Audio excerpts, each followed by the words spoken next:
All right. Are you guys ready? Yep.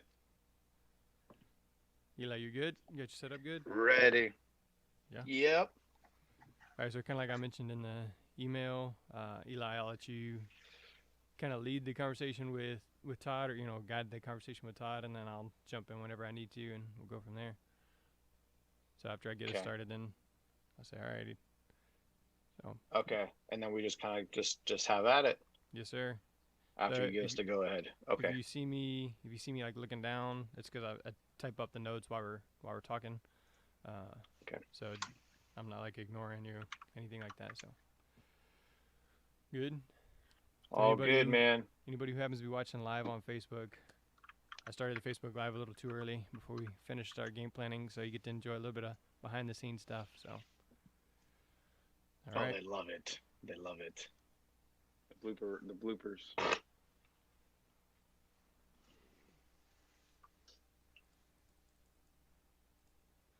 all right, here we go. Oh, let me switch to. There we go. So here we go in three, two, one. What's up, y'all? Welcome to the Sports Medicine Broadcast, a podcast to promote and improve your practice as an athletic trainer.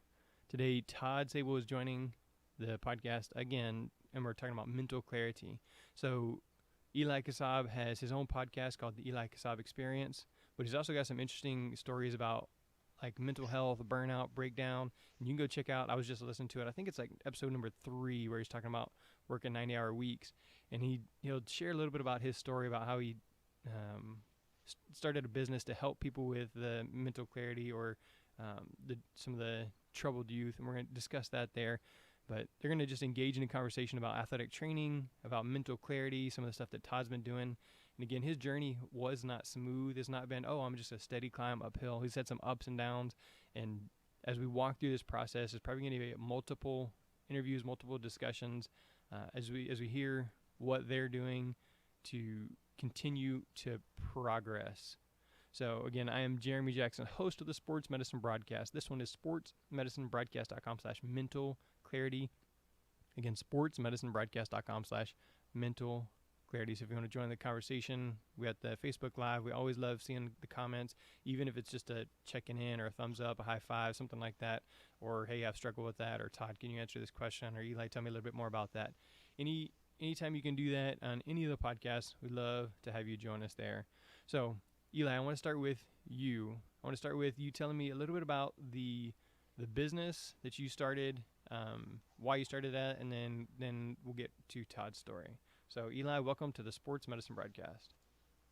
Perfect. Thank you, Jeremy. I appreciate you having me on the podcast and wonderful introduction. Thank you. To answer the question though, so for the business that I started, it came from just after kind of going through my own little burnout phase, and I had some friends of mine, good friends of mine, husband and wife, that are in the mental health field. They're licensed marriage and family therapists, and work a lot with suicidal youth. And so, at the time when I was getting ready to quit my job, they were talking about putting together a program, a mental health program, uh, to treat troubled youth. And so I was going to get ready to quit my job, and again, really passionate about the whole, like, just mental health in general. And so we basically, like, a long story short, kind of just put our heads together and thought, hey, you know what, this is something that we can try and we can do. And so, when I quit my job, I took a little bit of time off, and then we just kind of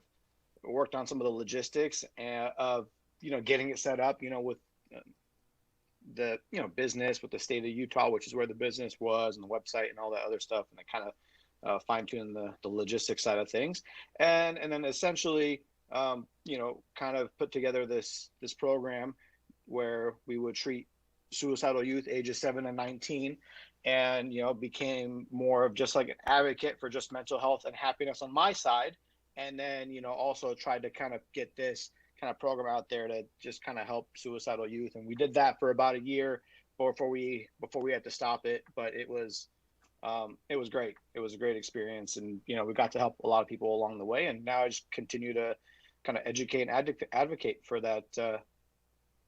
the mental health field. So You know, it's interesting. And I know I said we're going to get to Todd, but it's interesting yep. that you went from a job where you were like burning out to a job where it seems like all you're dealing with is like depression, and it's just some more draining, like just sapping energy, because like we're foster parents, and it's a lot of turnover in the foster care workers and social workers, because it's like a constant drain, and you're dealing with people who don't have hope. It just seems really interesting that you went from a low at as an athletic trainer to a job that seems like it would just drain you. So Thought it would do the same. Yeah, it is a little bit. I didn't really think about it that way. I was just kind of like, let's just try whatever I'm interested in. That's like sounded cool.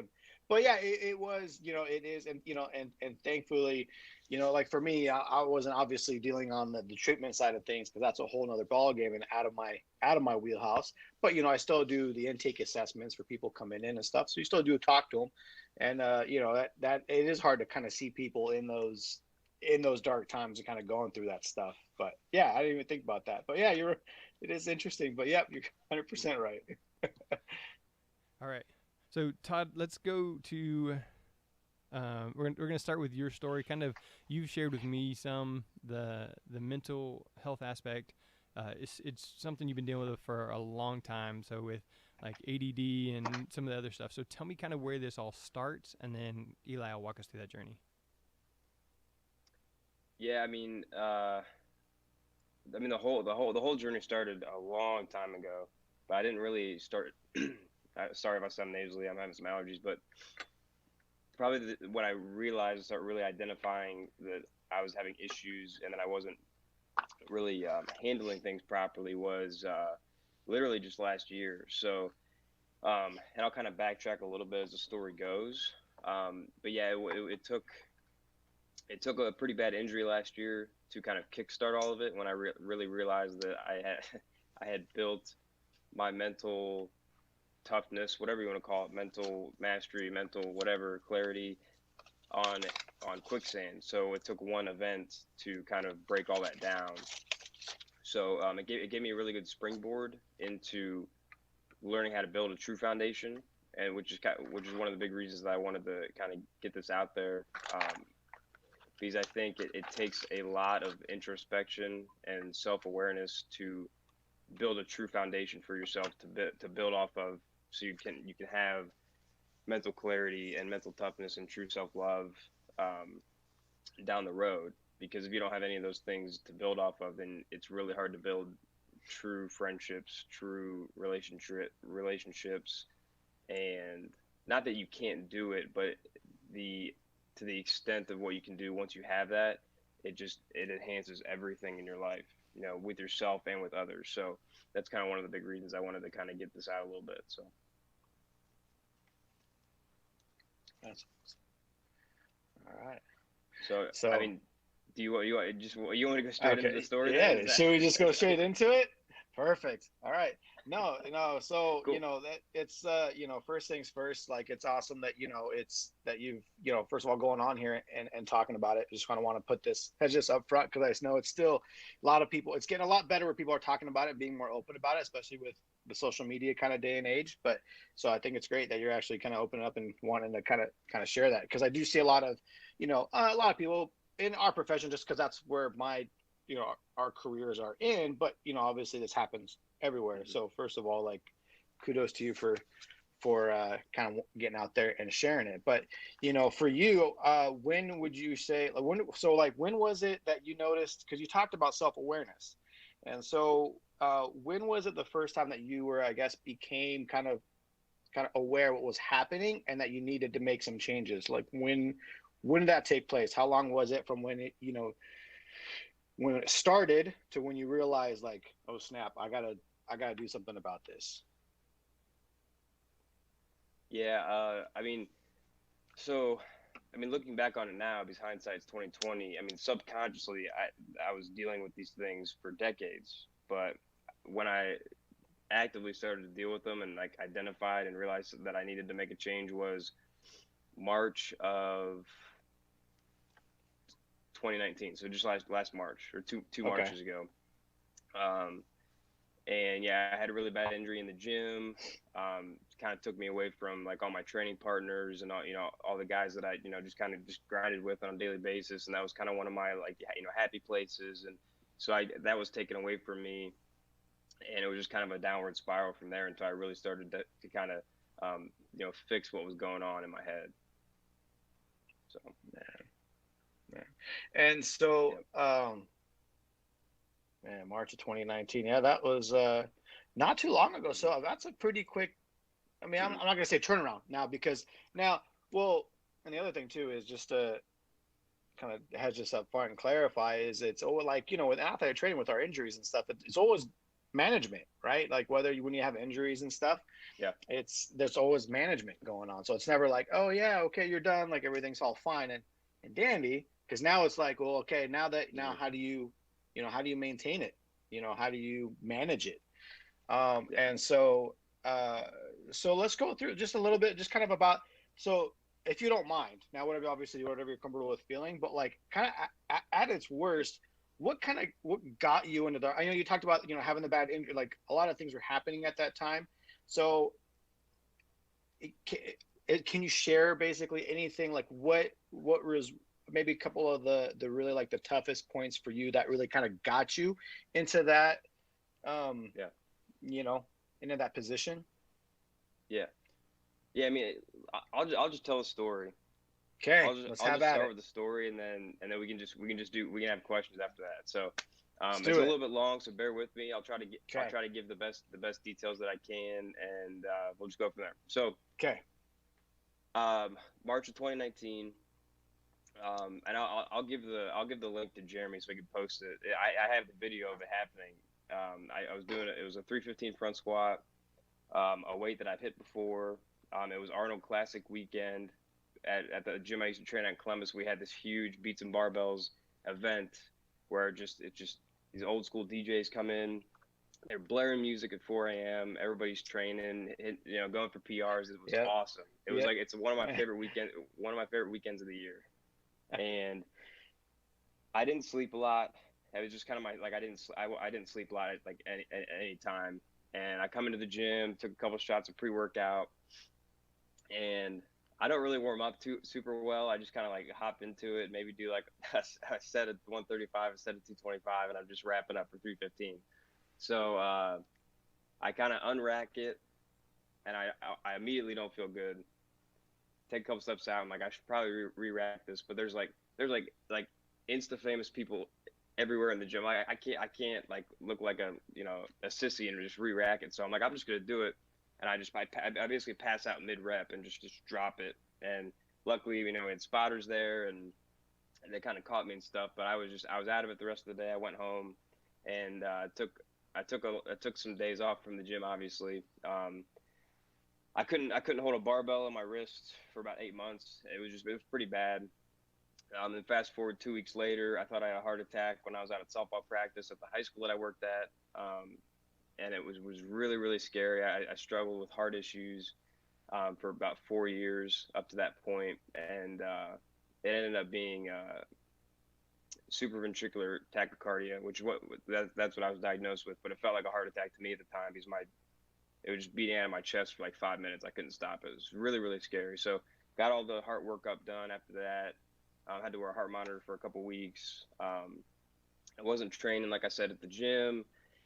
I mean, there was times. I mean, my drive to the gym was about 30 minutes. It wasn't infrequent where I would drive all the way there, and I was just so mentally just like. And this would kind of go back to your question, like, when did you notice something was really wrong? There was like sometimes where I'm driving to the gym, and I want to preface this with saying I don't ever think I was like suicidal, but there was often times where I was like, is this worth it? You know what I mean? Like, I'm not happy that, like, what's the point? So and a lot of the time I was thinking about that when I was driving to the gym. I would sit in the parking lot for 5 minutes. I would turn around and just go back home because I just couldn't mentally walk through the door. And so it was really, really hard. And I will say, kind of going back to your question too, that's when I first started to identify what was going on, that I was just really mentally not in a good spot.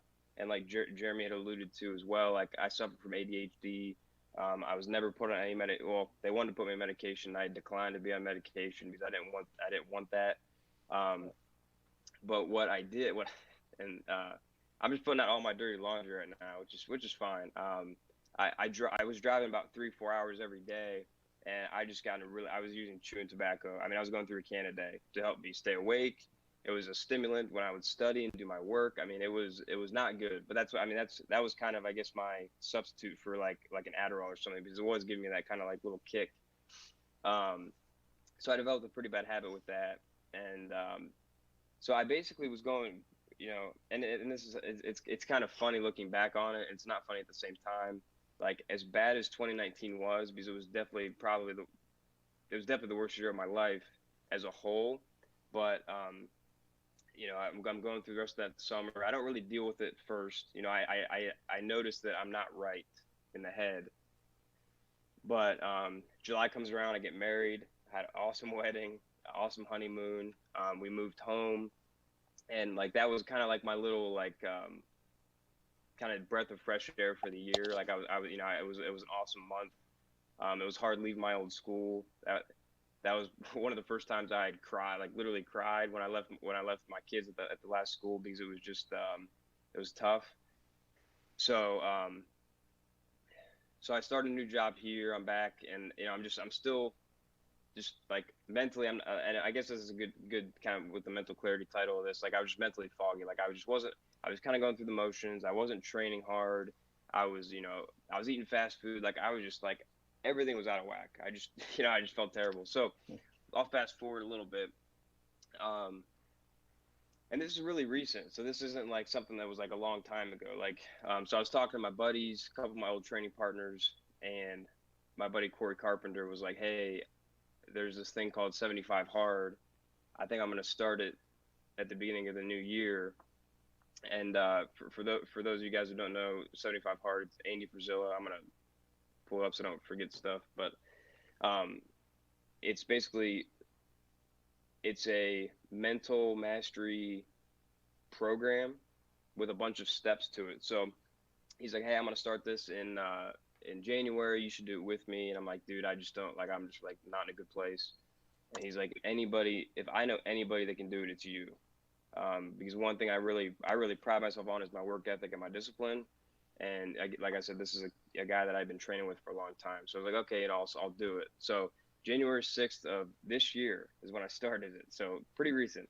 It was a 75-day challenge. And all it was you're following a diet, 2 45-minute workouts. One has to be outdoors, no alcohol or cheat meals, take a progress picture every day, drink a gallon of water, and read 10 pages. That's it. So it sounds super, super simple. But the whole idea behind it is learning how to build that self-trust. So I basically, I'm like, hey, I'm starting at square one. And I do want to preface this too and say, I thought before I got hurt with that front squat, I thought that I was very, very mentally tough. I was training at this hardcore gym with all these powerlifters and bodybuilders. I was waking up at 2:30, driving an hour and 15 minutes to this gym while I was still in grad school. I mean, I was pushing it to the limit. So I was driving 5 hours a day. I would be back by 8 a.m. for my first class after I'd been up at 2:30, drove 2.5 hours round trip, trained for 2 hours at the gym. And I would listen to podcasts, reading books. I'm like, man, like I'm building this mental toughness, and I'm in a really good spot. But it took that bad accident to realize that that was all, not to say it was for nothing, but I had built all that, like I said, on quicksand, and it just took one thing for basically the house of cards to fall down. So going back to this is when I really started to actually build that foundation of doing the things that I told myself I was going to do. And I believe that's the most important thing for anyone in general, but for anybody who is struggling with mental health issues, mental illness, anything.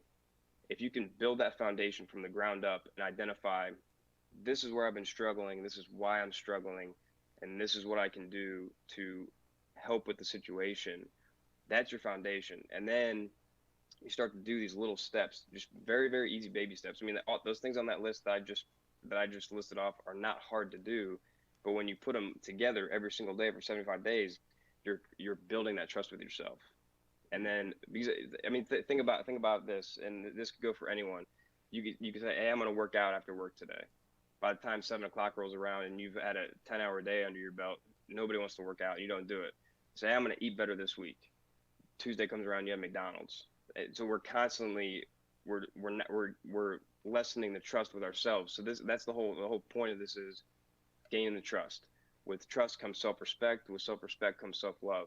With self-love comes self-esteem, and you're just building over time those building blocks. So as the 75 days is going on,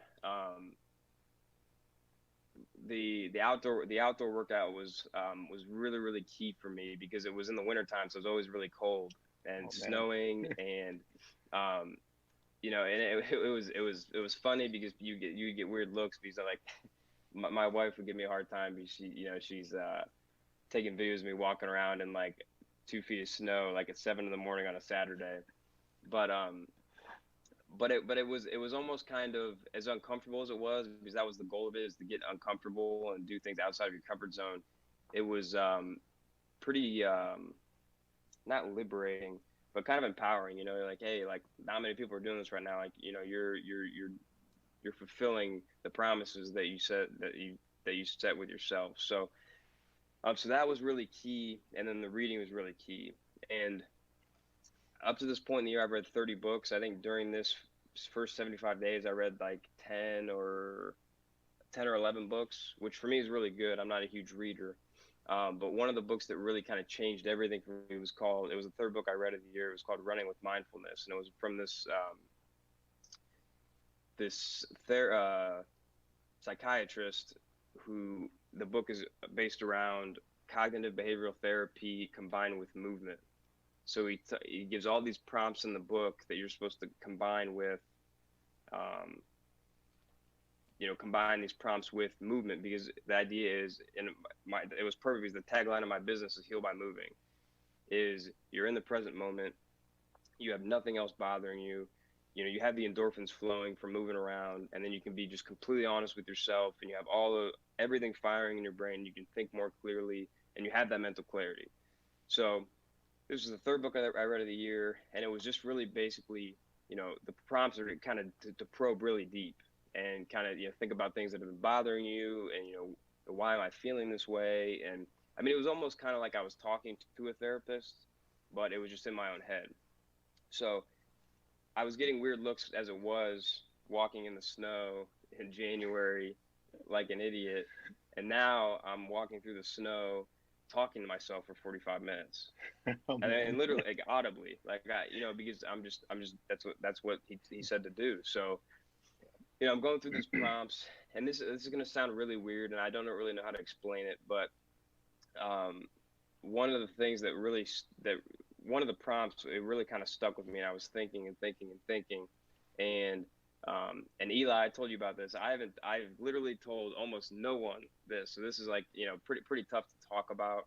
And I was going back and forth this morning if I was going to say anything about it, but I want to be as transparent as possible for people who have gone through this, because the statistics with it are just, you know, it's like, I don't know. You probably know this better than I do. 1 in 5, 1 in 6, like children can be sexually assaulted or whatever. So, so that happened to me when I was about 6 years old. I was sexually assaulted, and I said it out loud to myself one day when I was walking, and I was like, holy crap, like this, like that felt amazing, because like I hadn't even acknowledged that it happened. And that's one of the big things in the book that he talks about, was acknowledging your thoughts and acknowledging your feelings and being okay with them. Like, we can't control what we think. Like our brain just spitting out stuff all the time. And if you're stressing about what you're thinking about all the time, it's compounding that. You can't control a lot of what you think about. So a lot of it was basically, you know, acknowledging your thoughts, you know, acknowledging what they were, and then just discarding them. Because your thoughts don't make up who you are. It's the way that you act and how you act, and what what actions you take. So so that was really kind of the first like light bulb and the my first big changing point of this whole thing was when I kind of acknowledged that. Because I mean I'm reading a book right now called The Body Keeps Score, and it's so everything in it's just crazy. And if I had time to do it, I'd go back and get a degree in neuroscience or something, because it's just so amazing to me. But when trauma happens to people like that early in life, and just in general, I mean, I can't speak to anything later in life. It was a one-time event. Nothing's happened since. Thank God. I know a lot of people aren't as lucky as I am, and I do want to preface this by saying as well, because I know I have family on Facebook and stuff. I had a wonderful upbringing, an awesome childhood. You know, I wouldn't have changed anything for the world. So I just want to preface that because my family's awesome. Awesome. But I forget where I was going with that now. Shoot. What was I talking about before? You're talking about hold on, as soon as COVID goes away. You're talking about reading those books. And then so you're going off the books, and then you got into saying it out loud. And then you got into the family portion, but you were on the book subject before you headed into the family. Yeah, I just wanted to preface that because I do feel extremely lucky with I mean I love my parents. I love my brother and sister. I mean, I feel very blessed with the upbringing that I had. There was that one blip, and I mean, the more that I got through this stuff, that blip doesn't make me who I am. Oh, this is where I was going with it. So subconsciously I mean, that happened really early on, and that, I'm looking back on it now, and so many things can be explained from that event with, because I blocked it out. Like I literally, until I started reading these books, I hadn't thought about that in, I mean, it could have been 15 years plus. Like it was just like, whoop, gonna put it back there and not think about it. But things were manifesting in my physical life because of that, even though I wasn't, thinking about it. So I was very, very insecure, and I never really understood why. So it made me treat people pretty bad. Like me and my wife joke about it now because we had a couple flings in high school, but I was a very mean to her in high school, but I was very mean to all the girls that I was with in high school because I was afraid to be vulnerable. I was afraid of my insecurities, so I was kind of acting like a mean person. I'm trying not to. I don't want to cuss. I have a bad mouth. But I was being very mean. I was being very mean to kind of cover that up, because I was very insecure, and it's really one of the only regrets of my life is how I treated people when I was younger because of that insecurity. So so as I'm doing these walks, I identify that. I kind of get past that, but then I start work on everything that was affected by that. And so I think it was a couple months after that, I told my wife, and started, and that was a big moment for us, just in terms of, not that I didn't trust her, but I just didn't know how to say it, and even it took me 20 years to say it out loud to myself, let alone other people. So so that was really big for me. That was kind of like my like I can actually take a really deep deep breath and just like, okay, and so that was something that I talked with myself literally through the rest of those 75 days, and things started to build off that. I started reading more books, and when the 75 days were up, and I did there's 4 phases of that. So just to kind of give a little rundown on it, 75 days are up. You can go right into another 30-day challenge, which I think I waited a week because I wanted to have a couple beers. I like that. I like craft beers. I like going to craft breweries. It's kind of, me and my wife do that, and we go with my parents, and we do like a little brew path thing. It's one of our little things that we do. So I waited a week and I started phase two. And just to kind of give a couple, like, a little background on the second phase was the same things as before, but additionally a 5-minute cold shower, 10 minutes of meditation, and then power list tasks, which I won't get into those, but the 5-minute cold shower is adding a little bit more of that discomfort. Learning how to control your breathing, kind of going into that dark place and just being very uncomfortable for a little while. And then the meditation was really big for me as well, because it's something I'd never done before. Mm-hmm. And you get really deep into your thoughts, and you can visualize what you want your life to be like. And that started kind of coinciding with the other books I was reading, Think and Grow Rich, working with the law, other things like that. Just really kind of I don't know how all this stuff works in the grand scheme of things, because I'm Catholic, I'm a practicing Catholic, but I really believe in the energy that you put out in the world, you're going to get back. And you can, with the law of attraction, putting things out in the world, speaking things into existence. Like I really believe in that. And and I believe that coincides with God, obviously.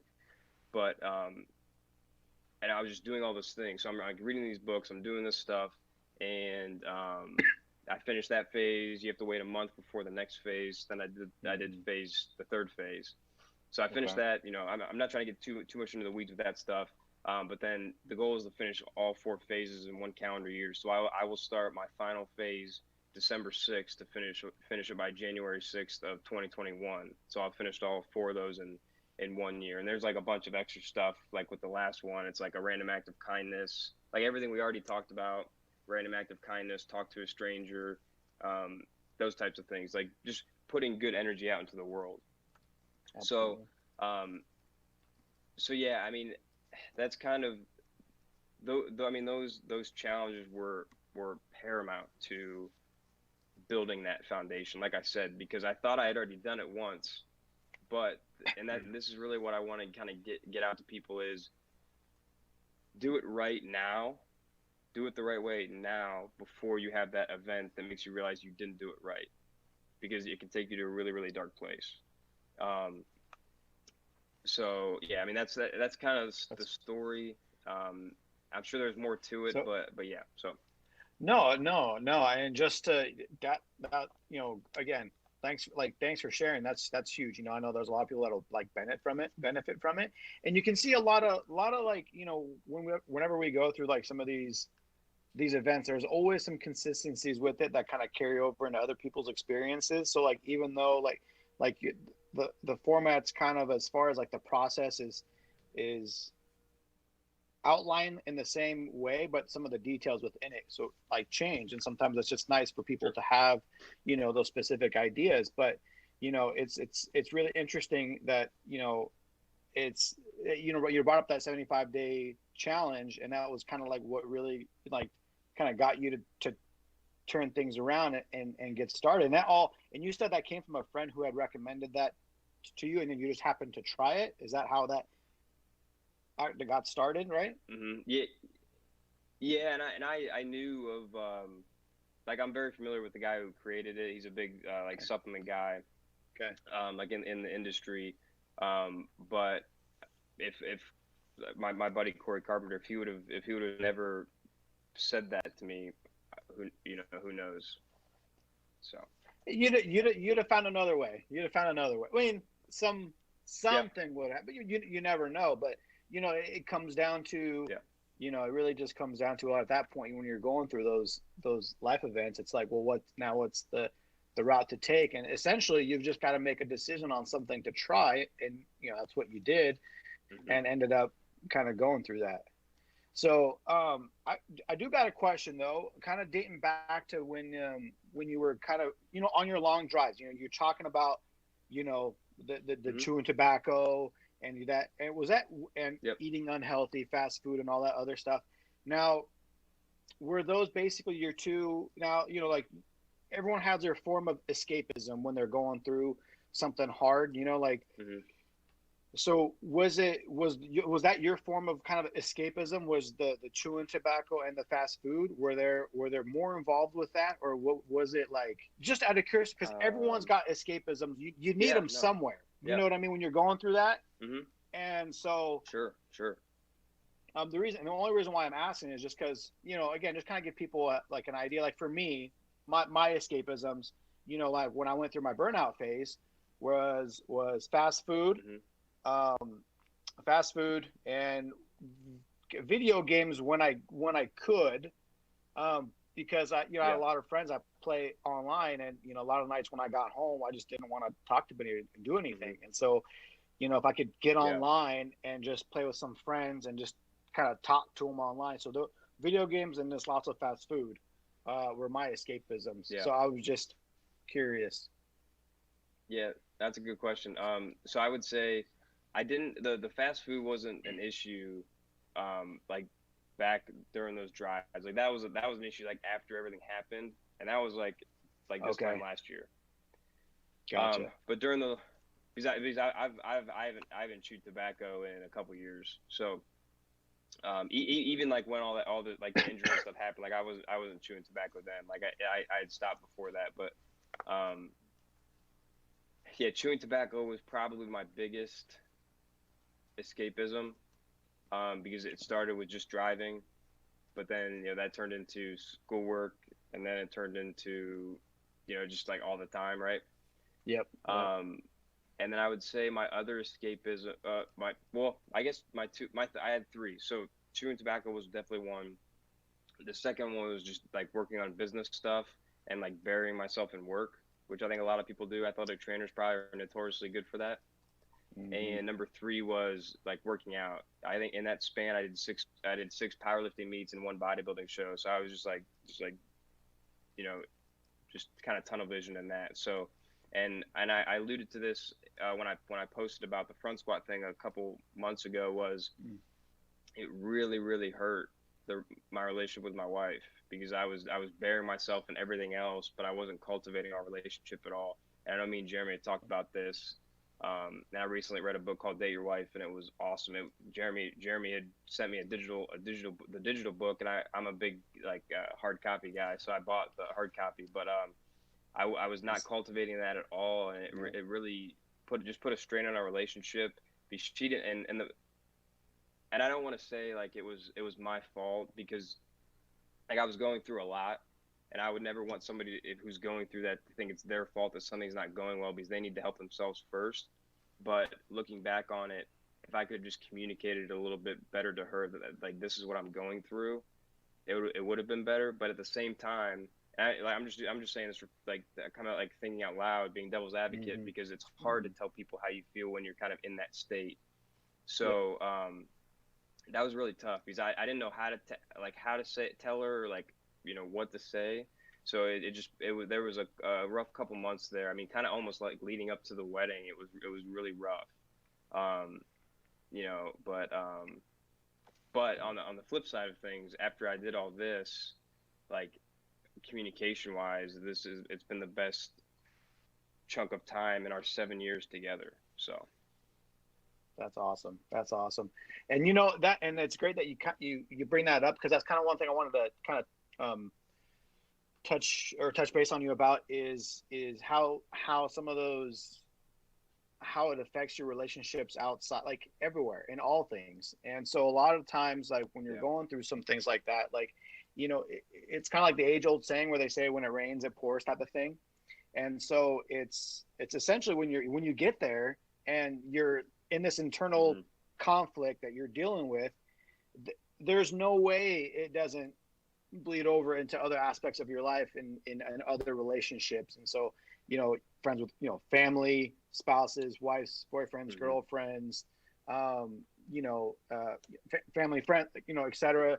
And so, it's, and a lot of times, and then it just snowballs, right? Because then you're just like, yep, now you're dealing with your own conflicts, and then now all the relationships around you start getting affected because of those internal like yep, conflicts. And then it just, now you're thinking about those, and then it just, and hmm, and like you said like that downward yeah, spiral, and that's how you get like sucked hmm, into it, and then it just goes deeper, and deeper and Yep. deeper and deeper. And so, yeah, I mean, that's certainly it's tough thing to get out of once you get in it because it really can pick up Yep. a lot of momentum real quick. Um, so, but I mean, that's a great point that you bring up, man, because that's something I wanted to bring up and address. Is a lot of Mm-hmm. times people will kind of go through that, and so again, and then it takes away from, it's mental energy, right? And anytime we're thinking and we're stressing about all this other stuff, Yeah. it's taking up mental energy. And so if a lot of your mental energy is spent Mm-hmm. on that, how much of it is spent solving and fixing the problem? And it's not much. And so that's the part where you got to think about, okay, where is a lot of my mental energy going into? And Yep. if you're stuck in this hamster wheel of like, what's wrong, wish it was this X, Y, and Z. You're thinking about, um, and dwelling on things and not being able to get past that and think, have a more of a forward thinking mindset and using your mental energy to find a solution, like you did, which eventually you did. Then you're gonna stay in that phase and have a hard time getting out. So another thing I wanted to ask is, so what is your, so I know you talked about the program you're going to finish up, but you said January 2021, right? Is when you're going to finish the January 6th. Yep. January 6th. So Yep. the plans. So what happens after January 6th? You've gone through. You've so far. You've made the awareness. You've found a solution that works Mm-hmm. for you, thankfully, pretty early on, and then you've executed on that. So now you're going through that. Okay, you're getting toward the end now. Once you get into January, what happens afterwards for you? You know what I mean? Like, how do you now? What do you do going forward? What's the maintenance look like? Yeah, that's a great question, and the beauty of this program is it's already built into it. So like when you're done, you can already have at least experience what it'll be like when you're done. So like, I mean, and there's people who do the first 75 days and they're just done, which is fine. Right. But and that was one of my like fitness goals for 2020 was to just do 75 hard, because at that time when this first started, I didn't realize there was 4 phases. I was just like, oh, I'm just gonna do this and see what happens. But the nice thing is, so you do your first 75 days, and then you can go right into the next phase. But then between phase 2 and phase 3, you have to wait a month with the idea of what do you do in that month off? Are you reverting back to all your old habits, or are you building off the things that you've already done, reading, exercising, staying on a good diet, not drinking a bunch of alcohol, all that. And then after phase 3, you have to wait 6 months basically. So, and that's a huge chunk of time to either, because I mean, I could literally, because I'm in that phase right now. I'm in that chunk of where I have time off. I could have gone from that phase 3. By the time I start phase 4, I could be all the way back to where I was, right? So, which which will not happen, because like I said, I've built that real foundation. I'm not my mental mastery, my mental toughness, my mental clarity isn't built on quicksand anymore. It's built on brick and mortar concrete. So I can build off that. So even if I have like lapses, and this is kind of a perfect example was the other week. I posted it on Instagram. There was about 2 weeks, and this was pretty recently, where I was really, really down in the dumps, and but and I realized like I wasn't training as hard, and I wasn't reading as much of my books and all that stuff. So it just took that one click of, hey, like you need to get back on track, and literally within a day of me getting back out, I think I lunged for 30 minutes and I read 10 pages of a book. I was like right back on it, fine.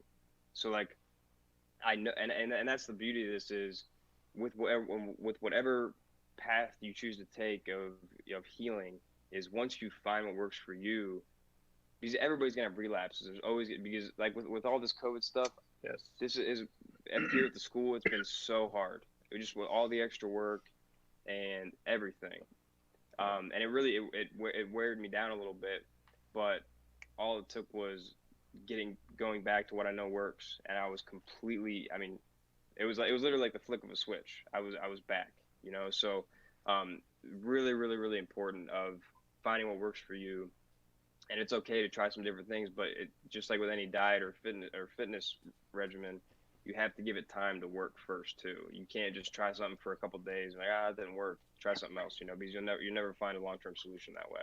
And I do kind of going off your last question real quick. I just about like relationships and stuff.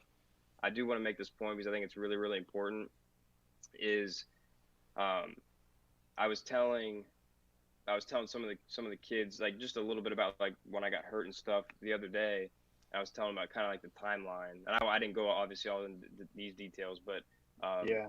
they were like, "That just happened last year, and you felt that way," and I was like, you know, but they had no clue, and like even at my last school before I left, because I guess that could have been my fourth escapism was my work because I pour everything in, whether it's on my side business or here at the school. I pour everything into the kids or my clients and patients because whether I'm hurting or not, I love doing it. So no one at work or none of my clients would ever have known something's wrong because it would, you know, because I didn't have to think about me, so it was almost easier because I was thinking about somebody else and caring about somebody else, which, you know, is easy to do when you're hurting because you don't have to think about having it, you know, or you don't have to think about what's wrong. You don't have to think about how to fix it.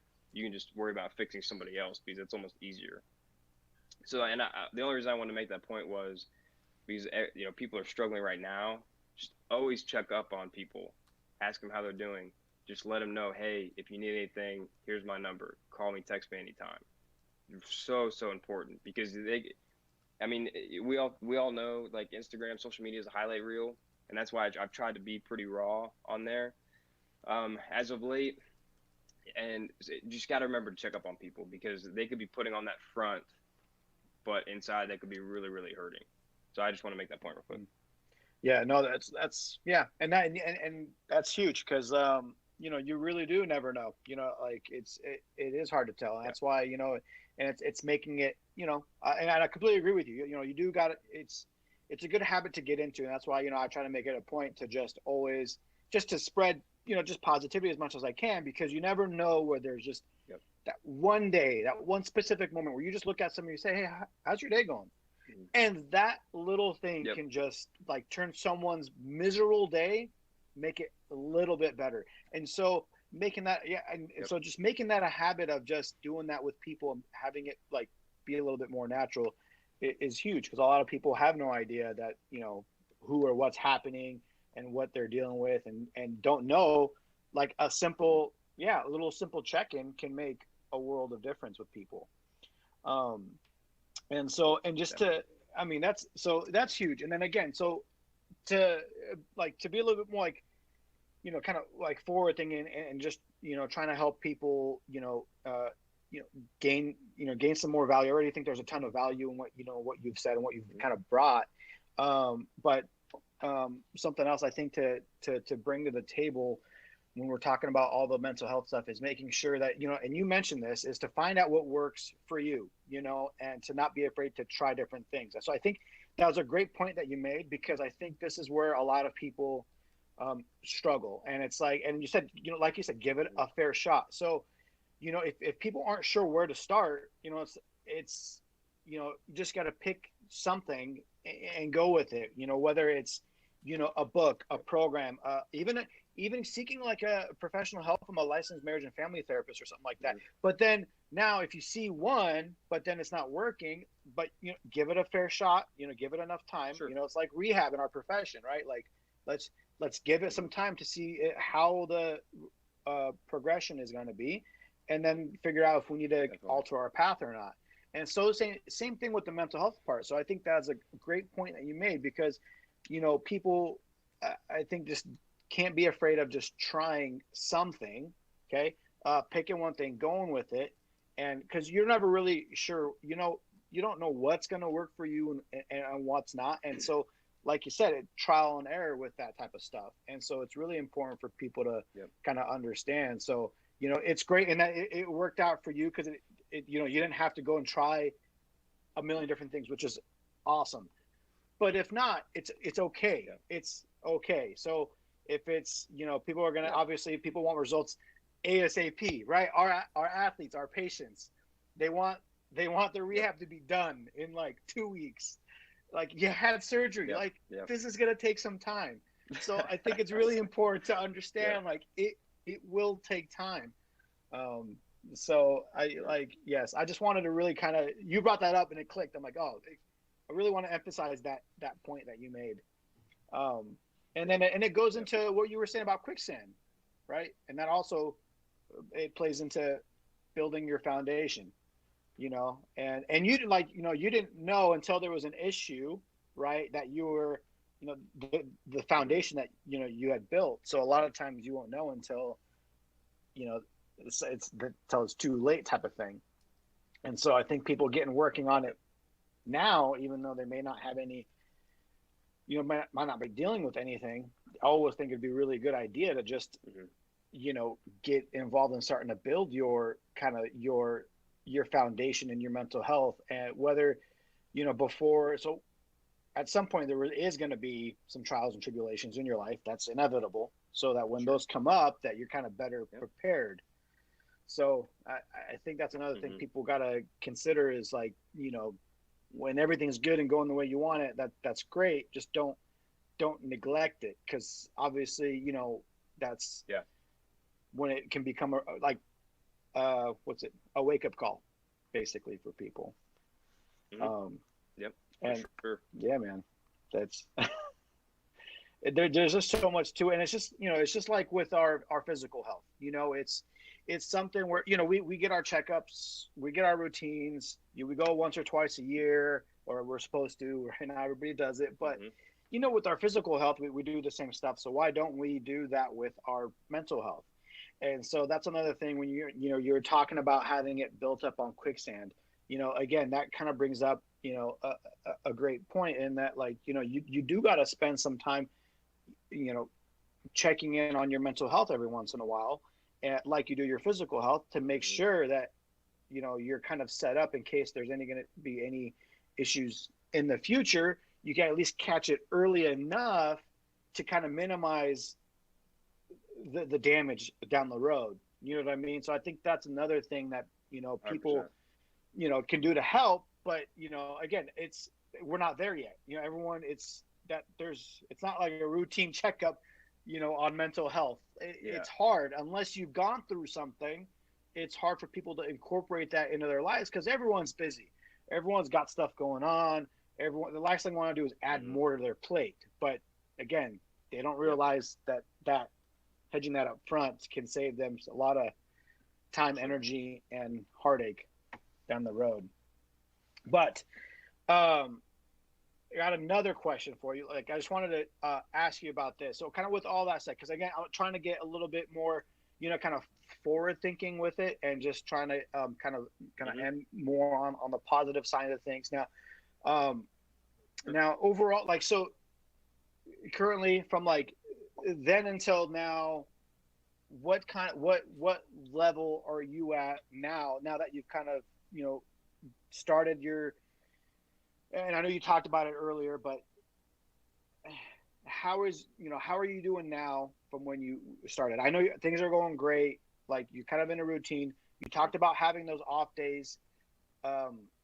Where are you at now, wise, from when you started, as far as, I don't know if you want to gauge it like on a percentage, or how you wanted to kind of define that, but just to kind of in general, like, kind of sum it up as far as just kind of where you're at from where you started to where you're at, like, right now, as far as life goes and your mental energy. Yeah, I can't. It's hard to compare, because I just feel like I was in such a bad place, Right. But it's funny, because that was my normal for so long. I just didn't know.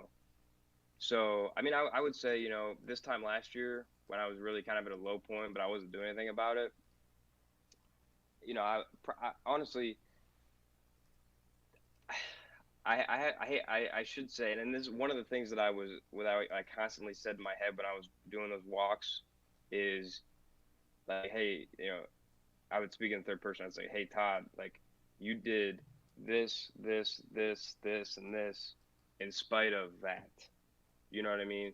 So Yeah. I and this isn't to toot my own horn. I do work very, very hard, and so I did a lot of really cool things in spite of that. And going back to Jeremy's point too, before I left for grad school, I went to a therapist one time because depression runs in my family. So my mom was like, "Hey, just go talk to this guy." And it was like a week before I left for grad school. He's like, "Don't go to grad school. Like, you have inattentive ADHD. It'll be too much for you. You can't do it." And then I went and was driving 2.5 hours round trip at 2 a.m. in the morning, getting back by 8. Started my own business. All that when I wasn't even supposed to be able to do school. So I think I was still functioning at a really high level as a whole, but that's what makes me really excited to kind of see what I can do now, to where mentally I'm operating much more clearly now. So I mean, in terms of percentage wise, I'm 100% better than I was before. I mean, I was probably, I don't know, it's hard to put a number on it, but 20-30% Right. maybe. I mean, I was still doing a lot. I just wasn't all the way there, and I wasn't all the way happy in my head. But I am now, and it's so much better, man. And really, the biggest thing I'm doing right now is making sure I'm still reading, not as much, but I still am. That book that I'm reading, The Body Keeps Scores, it's a really dense read. It's hard, but the information is really good. So I'm taking my time with it. And then the lunges. I've got back into the lunges quite a bit, because I think it's really important to do things that are hard every day. And I kind of alluded to that on social media, because I think our lives are really, really easy in the grand scheme of things. So it kind of gives you a different perspective when you do something hard, and you kind of get to that dark place, from in a physical fitness sense. You kind of push yourself to that place where, like, man, like, should I stop? That type of thing. Because number one, it gives you so much more mental clarity, and then when you're moving around, you're in the moment, like we talked about earlier. But I think I don't know. I just think we should be doing a little, like, harder things. You know what I mean? Because it gives us a sense of perspective that we wouldn't otherwise have. So, and that's what I've been doing a lot of, like, to kind of keep that going, and kind of keep me mentally sharp and mentally in a good place, and really just. Oh, and I should say this too, because this is really, really important. This whole thing has helped with my communication so much, and, like, I was doing a lot of communicating with myself, but my communication and my vulnerability, which is huge for me, because I told you I was very insecure, would never kind of, I was always very emotional. Like, I was very, like, I was like the yeller guy in college, college soccer team. I was the captain, like, screaming my head off all the time. Yeah. But that was, like, kind of like macho, like, I was afraid to kind of show, like, how I was really feeling all the time. So I've been able to communicate my feelings a lot better, which has helped my relationship with the people around me, tenfold. So that has been I think the biggest, for the people around me, the communication, telling people how I feel, being vulnerable, has been so key. So That's huge. And no, that's awesome, man. No, that's great. I mean, that reminds me of, or not reminds me, but I kind of want to piggyback off of that a little bit. Now, and then you mentioned kind of earlier, you're in a good stride, great, and then so it's awesome where you're at now. But you did mention kind of earlier about kind of having some of those days where you're just not. It's just where they're hard, because not every day, like, oh, like, everything's fine every single day, every single minute. And so, you kind of, can you elaborate a little bit on that as far as what helps you get through those days? Because that inevitably happens with mental health, even with exercise and fitness. It's not like you're gung-ho to go to the gym 7 days a week. Like, there's nobody can do that every single day. At some point, you're going to have a day where you're just like, you're dragging. And so, what are some things that you personally use to kind of help get through those days where you just kind of have those setbacks? 3 things. and they kind of coincide. The movement with just like the basic walks with talking to myself, so Yep. that running with mindfulness from the book, super helpful. Meditation is awesome. I would highly recommend it for everyone. And then just like abusing myself in the gym. Okay, fair enough. Fair enough. I mean, it's true. Just I mean, see, I feel so much better after I leave the gym. You know what I mean? It's just yeah, there's a mental clarity there. Like I almost always do my like stories on my phone after I'm done lunging because I feel like I can give the most value and talk the most concisely and the most clearly and give my best advice after I'm done lunging because I don't know what I mean. I know there's all kinds of neurochemistry changing in the brain when you're doing that, but I just feel way better. yeah. There's no if you could do one thing, it's a toss up I would say between the meditation and the movement, but I would almost pick the hard movement first because there's nothing that makes me feel better than going and just really getting it in the gym. Yeah. No, and saying that's the thing is like it's that's why it's like it's always interesting to gain like your perspective because everyone is so different. Like to how do you kind of reset on those days, and it a lot of it just kind of comes down to just kind of knowing what works for you, and and just Definitely. and everyone's going to be wildly different, and so for me, I work out just because I just want to be healthy. I wouldn't say I love it. I don't hate it, but I don't love it either. I'm just like some days I feel great. Some days I don't really want. I'm kind of dragging, but I work out because I have to. Yeah. But ultimately, it really comes But yours down might be to something different. You know what I mean? yeah, Everybody's got to and find their thing. everyone's got to find their thing, and everyone's got to be okay with that. You got to be okay with knowing that, hey, you know what, Yes. you're having a rough day. It's okay.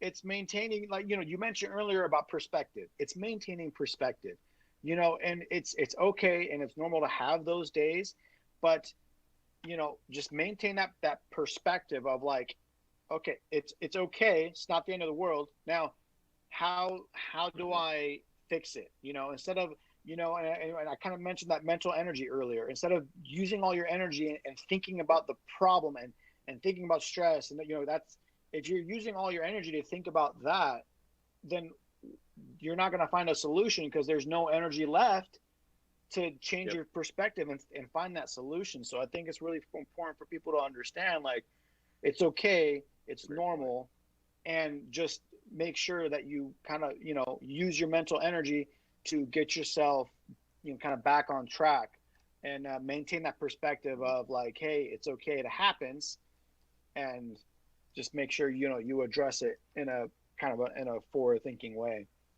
So I think that's Yep. that's huge, and that's it's I think too many people end up dwelling things on the past, and then that just consumes you, and then you just clouds everything Yep. else around you, so you can't do those things that you love doing or that will help you reset, whether it's meditation or working out or breathing or whatever it is, or sitting in a cold tub and immersing your whole body, like what's his name, Yeah. the Iceman guy. I don't know if you've ever heard Gary of him, Reynolds. but Wim Hof. yes, that one. Yep. Oh man, yeah. So it's a little bit crazy, but hey, you know what? It works I'm for him. I'm getting into his stuff soon. Really, that's awesome. I got my buddy of mine kind of follows. He's tried to do some of his stuff, and the only reason why I ended up kind of finding out about him because my buddy of mine caught wind of it and has tried some stuff, just to kind of experiment with it. It's fascinating. Yeah, it's crazy, and so again, goes back to everyone has their thing, and you're not going to know until you try it. So the Windhoff, is that how you say Windhoff? So if you do, Wim Hof. Yep. Wim Hof. So Wim Hof, if you're for those of you that aren't familiar with him, he's and you could probably explain a little better than I can, but he's known as the Iceman because he can control his body temperature just through his mental state and really focus and Through his breathing. Through his breathing. That's what it is. In extreme cold temperatures. So it's what he's kind of known for. And so for those of you that don't know He's who ran he like is, marathons on ice barefoot. oh my goodness. See, and it's crazy. It's amazing how powerful the mind can be. It's wild, Yeah. man. It's Yeah. wild. All right, so let me jump in Um, with a question here, Todd. We've talked a lot about how you've been sharing your story. You've been sharing this stuff on Instagram. Been a lot of people reaching out. So, what are some of the responses that you have gotten? And again, that'll be just before we wrap it up. So, what are some of the responses that you have seen as you've shared your journey, Todd? The biggest thing is just people are, happy that somebody's talking about and kind of voicing what they're going through, because it's really hard to talk about, and like I said, I was kind of going back and forth with what I was going to say before I got on here this morning. But regardless of if you've had some type of traumatic event in your life, even if you just struggle from depression or bipolar disorder or anxiety or whatever it may be, it's still really, really hard to talk about it, because it's still got a big stigma around it. And that's been the biggest thing I've kind of gotten into, in terms of, people kind of saying, hey, thank you for, like, I feel this way all the time. I'm glad somebody else feels this way, because like I said earlier, like, social media can be a big highlight reel. So it's nice when people are kind of raw and real. And then just people are kind of asking, do you have any advice, or what has been the biggest thing that's helped you? And because I haven't gone at this in depth, like, on social media. So I've given some advice for, things like Eli, like me and Eli were just talking about, things that I really do on a daily basis that really help me. So that's been the biggest thing. But overall, people are excited that it's not being as taboo to talk about it. Gotcha. And so I know, again, you'd mentioned the Date Your Wife book, and for any man, again, the book is written from a man to a man on how to love his wife. And it really just lays out an idea of, you need to plan how you're going to work out and get stronger. You need to plan on how you're going to communicate and grow with your wife. And again, for me, that's one of the absolute most important things, is my relationship with my wife, and then that filters down to my kids. And it is one of those things, like Todd mentioned, he was getting up early, but I've tried getting up early. But for me, my wife likes to stay up later, and usually right before bed, that's when we read the Bible, we pray together, we talk. Just the other night, we were talking for like 2 hours before bed. But if I'm having to go to bed at 9 o'clock while she's still putting the kids away, then I miss out on that connection, that communication, that opportunity for me to say, I've been struggling with this. I feel vulnerable about this, or like, I don't really appreciate the way you're doing this, or those kind of things. And so again, me being willing to adjust what I want so that I can have what I really want, right? Because it'd be cool to be getting up, like John or Todd, and saying, yeah, I'm working out, I'm killing it in the morning. But it'd be really awesome for my kids to say, I was loved. Mom and Dad stuck it out. They worked together. We always knew that they were loved. So all those 4:30 a.m. people, you go get that. For me, I got to do what works for me and my wife and my family, and For sure. that's part of what it is for us. So, Todd, again, I really appreciate your vulnerability, especially the part there that you weren't even sure you were going to share. Eli, I love the questions, and then just the follow up and the experience. So to the people listening, to everyone that is sharing in this, what are you going to do after this to shift your mental clarity? And he talked about just find that one thing and go with that one thing. So if it's a 75 hard, Todd will send me the link there on how you can do that. Or if it's just, I'm going to walk every day for 10 minutes, I'm going to drink only water, or whatever, or I'm not going to eat fast food for a month, whatever your one thing is, just send that to us. So obviously Todd's going to tell you can get a hold of him on social media. It's all pretty much Todd Sable or Todd Sports Med, or his business's sports.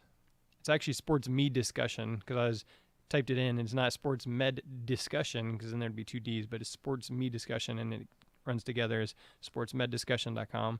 And then Eli Kassab, as I mentioned in all the other posts, he's a AT TikTok, like, I think he's the godfather of athletic trainer TikTok. And if you searched TikTok and vacuum cleaner, you'd probably, but Eli has got some great experiences. So if you could check out Eli Kassab experience on any podcast player, and he shares some of his journey and interviews and just his experience than from where I am, and check that out there. So Todd, best way to get a hold of you, just social media, right? Yep, Todd Sports Med. All right, Eli, best way to get a hold of you, Eli Kassab. At gmail.com. All right. So you can reach out to Todd or Eli. Again, they're on social media, and I'll have links to that. Again, this is sportsmedicinebroadcast.com/mental clarity. I know on physicaltherapy.com, they have some CEU stuff. And again, for physicaltherapy.com, if you do use the code ONEFREECOURSE, you can get a course for free. But then also it's only $99 a year for the unlimited CEUs. I know this year with the virtual NATA, most people that signed up pretty much got all of their CEUs there because with the virtual whatever. So again, physicaltherapy.com is a great way to do that. And then also Myotech, I just talked to Paul, and he said that a lot of the companies are struggling because of COVID. So everyone, their regular business was just like cut in half. So again, I'm going to continue to support Myotech as they support the podcast. So sportsmedicinebroadcast.com/mental clarity. Again, sportsmedicinebroadcast.com/mental clarity. And I believe this is just step one in our journey as we walk through this with Todd and Eli and just figure out where we're going, what we can do, what this looks like in our regular everyday life. And then eventually Todd will have some exciting news about ways that you can go a little bit deeper. So look forward to that coming in the future. So for Jeremy, Eli, Todd, and the Sports Medicine Broadcast, that is a wrap. Thanks.